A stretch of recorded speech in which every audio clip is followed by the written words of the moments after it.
Linda B. and her husband were sound asleep when the phone rang at 2 a.m.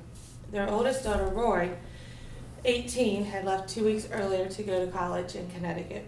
An honor student and an athlete, Roy had never been in trouble, and they didn't think they had anything to worry about. When I picked up the phone, Roy was crying hysterically. She was completely disoriented, Linda recalls. She kept saying, "Mom, can you come get me?" But she had no idea where she was, and we lived hours away. "I've never been scared." She could barely speak. Finally, Linda heard other people in the background and had Roy pass the phone to someone who told her where they were. While Linda stayed on the phone with her daughter, her husband called campus security. When officials found Roy a few minutes later, her face was covered with blood.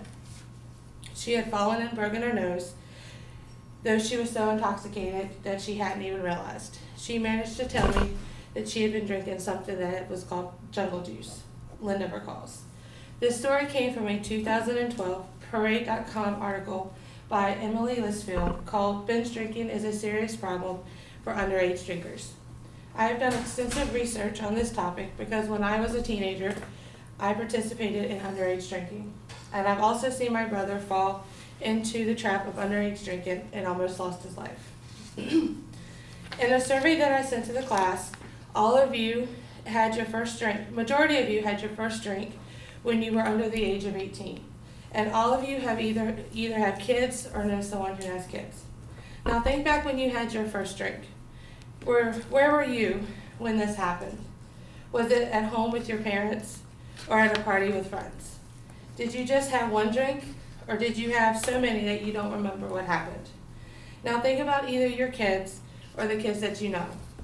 They may be at that age or getting close to the age where they will be experiencing their first drink of alcohol. Would you want to prevent them from going through what Rory did in the story at the beginning of my speech? Tonight I want to give you some facts on underage drinking, the risk of underage drinking, and some programs that I have found that to help prevent underage drinking. According to Centers for Disease Control website, even though drinking alcohol is legal under the age of 21, 11% of people between the ages of 12 and 20 have consumed alcohol. And more than 90% of the alcohol that was consumed was in the form of binge drinking. According to the survey that I sent out, 66% of you felt that underage drinking was a problem, and 16% of you strongly agreed. According to the CDC in 2013, 119,000 visits to the emergency room were for injuries and other issues that were related to alcohol being used by people between the ages of 12 and 21. A 2017 survey that was done by Monitoring the Future states that 8% of 8th graders and 33% of 12th graders had alcohol in the last month.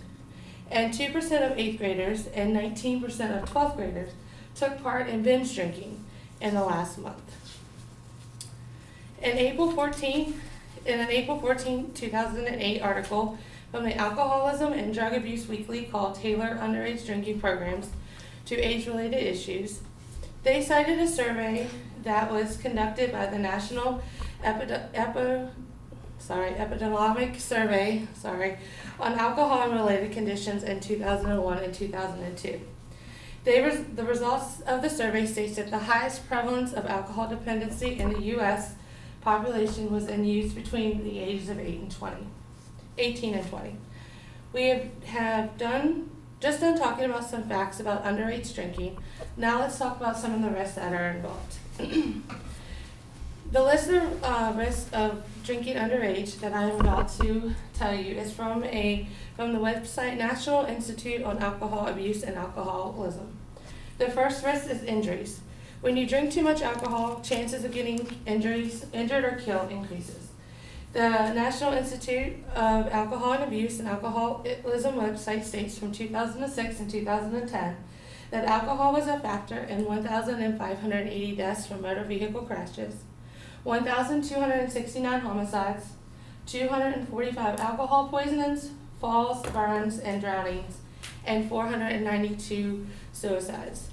In a January 15, 2016 article from Today.com called "Binge Drinking Almost Killed Her," the viral post all college kids should read, a college student named Hannah was out with her friends and she was chugging a bottle of whiskey. That was the last thing she remembered that night. She had ended up drinking so much alcohol that the doctors thought that she was brain dead and would never wake up. She ended up being in a coma for 24 hours. Hannah stated in the article that she had started drinking alcohol recreationally at the age of 16. A risk of drinking too much is impaired judgment. Someone that is under the age does not have the best judgment. Some of us adults don't either. But when you drink too much, you make poor decisions about risky behavior, which involves drinking and driving, unprotected sex, aggressive or violent behavior. I mentioned earlier in my speech about how my brother fell trapped into the underage drinking and almost lost his life. He was 16, getting ready to turn 17. The crowd that he had been hanging around with was sketchy. He had decided to lie to my mother to say he was staying the night with my sister. He had gone to his friends to a party at another friend's house. That friend's parents were known drug users in the area and did not care what their son did. So my brother and his friends ended up drinking too much. The friend that drove to the party had to get home, and my brother decided to hitch a ride. They made it a mile down the road when the boy ran off the road and hit a tree head on. Luckily, they both survived the crash. The boy was charged with drinking and driving and only lost his license until he was 18, which was a month later. My brother didn't get charged with anything, but my mother made sure he stayed home for the rest of the year. According to the National Institute of Alcohol Abuse and Alcoholism, underage drinking can increase risk of alcohol problems later in life. The website also states that if an underage person has their first drink of alcohol before the age of 15, they become 4 times likely to fit the criteria for alcohol dependence for some time in their life. My brother has had issues with alcohol for as long as I can remember. I don't remember the age when he first had his first drink. He is now 28 years old and cannot hold down a job. When he gets one, he works for several weeks and then doesn't show back up. He always needs a drink to get through the day, and he's always trying to borrow money from friends and family to support his habit. The last risk that the National Institute of Alcohol Abuse and Alcoholism mentions is the interference with brain development. An underage person's brain is still growing into their 20s, and they bring alcohol into the picture. This can cause problems with their brain structure and function. This can cause underage problems with learning and cognitive issues, or make the brain more prone to alcohol dependency. This is a big risk when a young person starts drinking so young and heavy. Now that we've talked about the facts and risks of underage drinking, why don't we switch gears and talk about how we can prevent the problem?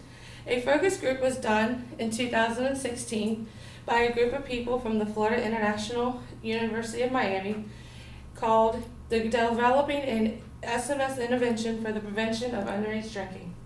They had 20 Hispanic teenagers from the local Miami Children's Hospital that volunteered to be put in a group of 4 to 5 teenagers to decide what type of text messages and how often should be sent out.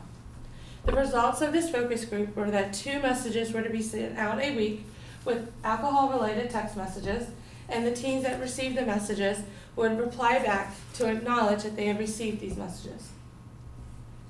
An article by Joyce and Allen called Impact of Nightlife Programming on Alcohol Use mentions that Bradley University implementing a program called Late Night. It offers students a non-alcoholic society for students who don't like to drink, drinking parties. They started the program in the fall of 2018 and had 2,700 students attend. By the fall of 2011, they had 7,900 students attend. In the Alcoholism Drug Abuse Weekly article, they mentioned motivational enhancement therapies to help underage people who is already suffering from alcohol use. This therapy is appealing to young people because, like adults, they don't want to seek help for their issues. But this type of therapy gives young people a non-judgmental place to go and work on their alcohol issues. The National Youth Rights Association website states that the solution to underage drinking is to decriminalize it and make penalties lower, and they want fines to be less than $500 or not at all.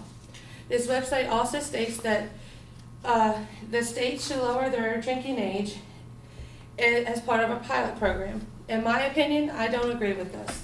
I don't think this would solve the issue.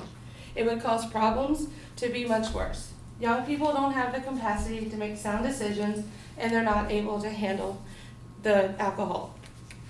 In the survey I sent out, I asked the class what they thought would be a solution to this problem. Majority of you were unsure.